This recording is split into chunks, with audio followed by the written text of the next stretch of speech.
The Air National Guard is a reserve component of the United States Air Force and serves alongside active duty Air Force members in times of a national crisis.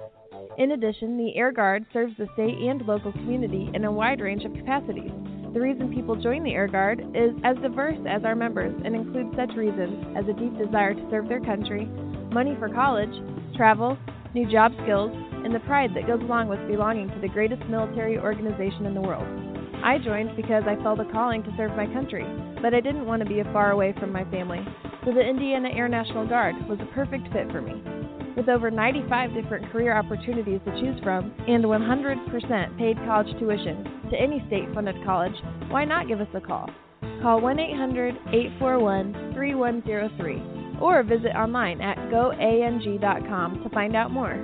Again, that's 1-800-841-3103.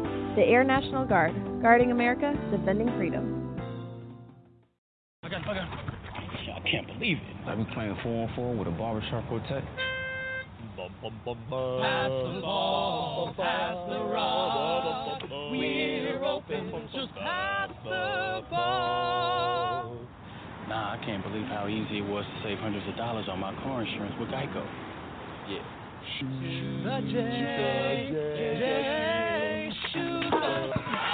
Believe it, Geico could save you 15% or more on car insurance. Morning face. You get it when you don't sleep well. This is what happened to Linda. Morning, guys. Good morning. Ah, what is that thing? It's me, Linda. Oh my God, it talks! Run! No, it's me, Linda from HR. It looks hungry! Save the children! Save them! Stay back, I've got mace! Ow, that went in my eyes. Quit moving! It's called beauty sleep for a reason. And there's never been a better time to get some. Get 20% off IKEA Sultan mattresses. IKEA. Love.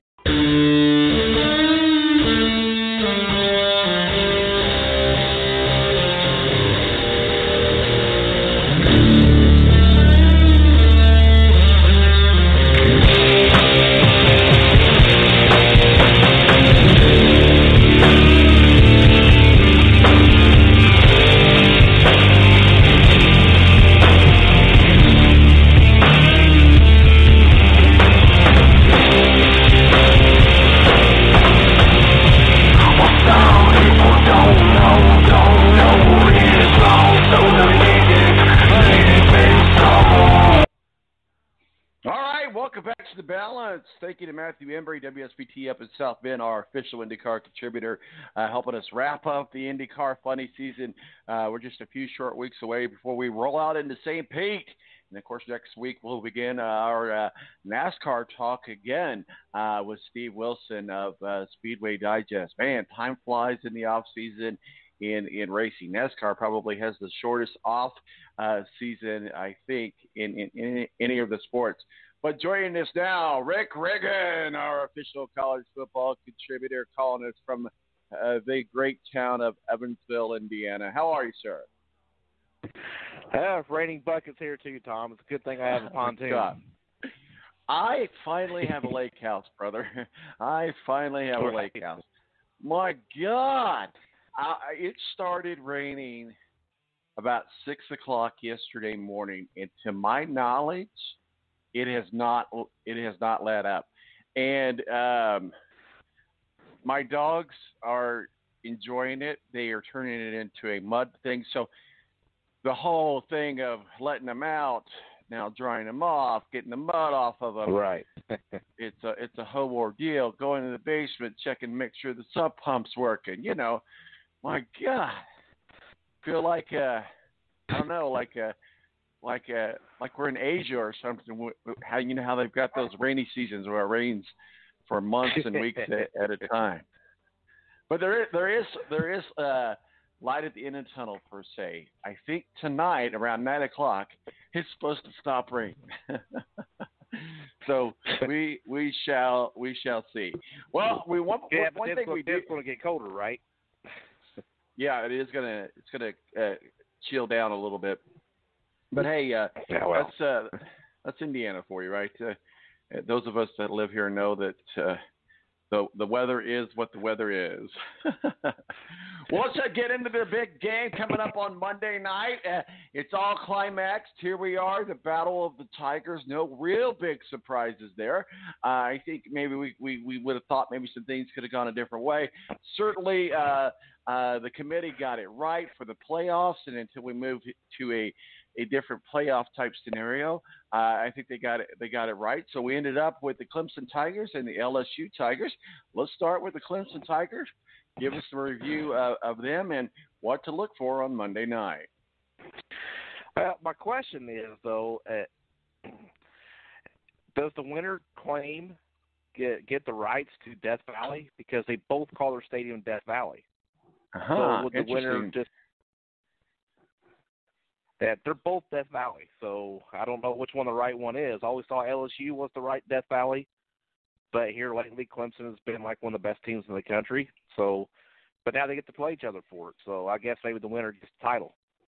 That's what I say. I say whoever wins on Monday night gets to say, "Hey, Death Valley is our home stadium." The other one plays as a guest. That is an interesting question. Maybe we should propose that to Jeopardy. Yeah, because we know they always get sports questions, right? Have you ever seen Sports Jeopardy with Dan Patrick? It's pretty good. What is it? Sports Jeopardy. It's hosted by Dan Patrick. No, I haven't seen that. I really? knew he always wanted to host man. Where did we catch that at? I think it's on that Game Show Network. You know what channel I'm talking about? Yeah. Yeah, I don't know if I get it. I see it on there every now and then. I like Dan Patrick, though. I listen to him quite often. That's for sure. Well, let's talk a little bit about the breakdown and the battle of the quarterbacks between these two. And really, I mean, you look at their seasons being a lot identical as far as wins and losses goes. So it is kind of I won't say hard game to break down, but kind of a generic game to break down. So let's talk about the two quarterbacks. Obviously, Heisman Trophy winner there, who's clearly going to be a first-round pick in the NFL on the LSU side. But let's get to know the quarterbacks. Well, maybe Trevor Lawrence is going to put the chip on his shoulder, right? Because I think maybe Joe Burrow took his spot, maybe even took his Heisman from him. Because at the beginning of the year, we were talking about Trevor Lawrence and Tua, and then neither one of them was in New York for the Heisman presentation. I think Trevor Lawrence can look at that and maybe play to a little more aggression. It's going to light things up Monday night. You see, look here, you bastards. You didn't invite me to New York, and I'm going to stick it to LSU here. Very well could be. Very well could be. I'm actually kind of hoping that from a fan aspect of it, I like the Tigers, the LSU Tigers. I've enjoyed watching them this season, and I think it'll be a fun win for them from the aspect of looking at it as just as a fan. I'm going to root for the LSU Tigers, and I think they got a pretty good shot of claiming the national championship. What are your thoughts? Well, they got the best coach to root for. I love Coach O. I love hearing him talk. I love the whole thing. There's not a better fit for a coach in school that you could have than LSU and Coach Orgeron. That is like a match made in heaven. I know that he sounds like a swamp monster, and that's exactly perfect for LSU, and he's a damn good coach, as it turns out. And I always just keep thinking how he was the head coach when Lane Kiffin got fired. He took over at USC, and they let him go because he didn't sound like he belonged in Hollywood. He didn't sound like he belonged in L.A., but now look at him. I mean, at USC's loss, I keep thinking back on that, but just how perfect he is for LSU. Oh, you're continuing to talk. Sorry, my fault. No, you're absolutely right. And I really, like I said, I've really enjoyed watching this LSU team. And really, number one, LSU is kind of playing a pseudo home game on Monday night at the Mercedes-Benz game because it's right there in their backyard, if you will. So we'll see what happens. But it's certainly a battle of the SEC. It always is. What do you think? when we, I mean, I know we talk about the ACC and the Big Ten and the Big 12, but there's something about football, college football, and the SEC that just it's just an unpenetratable force. It seems like. What do you contribute to that? Recruiting, yes, but there's a reason why they've been so good for so many years, which is why they've been able to get such high-level recruits. What do you think that is? What's the root of that? Well, high school football is great down south. You look at Texas, Mississippi, Florida; those are all hotbeds for high school football, and those kids stay in the South for college. So that's the root of it. That's really it. The other good states for high school football: California, Ohio. Notre Dame tries to get out because they're a nationally program. They get out, get some of these kids from Ohio, California, Maryland's pretty good for high school football. But the best states for high school football: Texas, Mississippi, Florida. These are southern states, and they stay down south to go to college.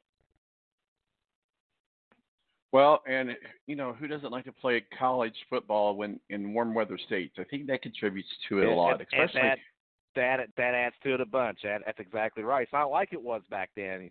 Michigan, Notre Dame, Ohio State. You can't use that prestige of your football program and always winning national titles to get kids to commit to your school anymore because they don't want to play when it's 20 degrees outside. I mean, that's exactly right. It's a different era of student athletes coming into college now. They don't want to play when it's cold. You hit it right on the head. I believe that 100%. Well, we call them snowflakes for a reason, right? That's right.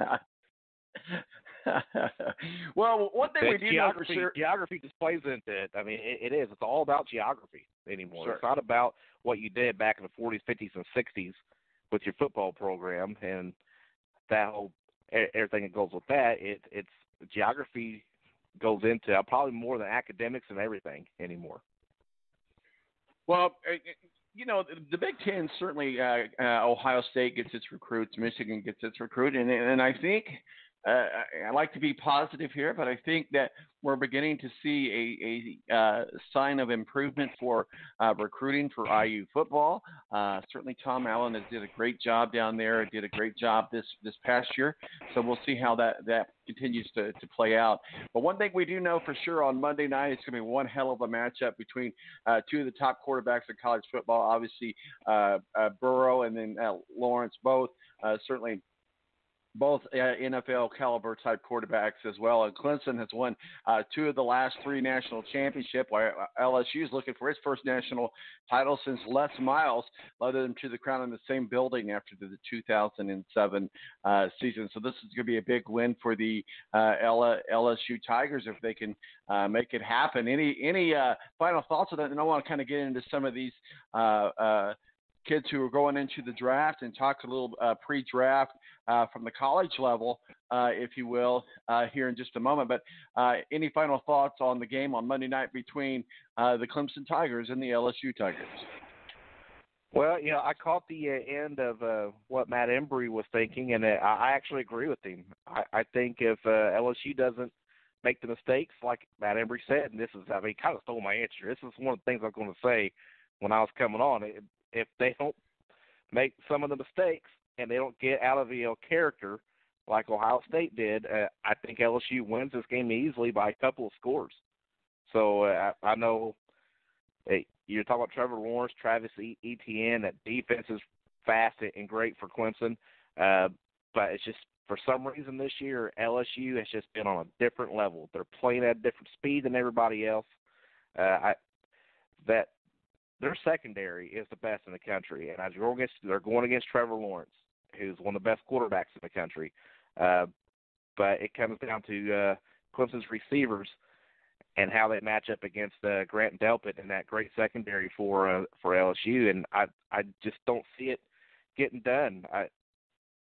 Trevor Lawrence, he's going to make his plays. Those receivers are going to make some plays, but I don't see a 300-yard passing game against LSU in this game, and Clemson's going to need that.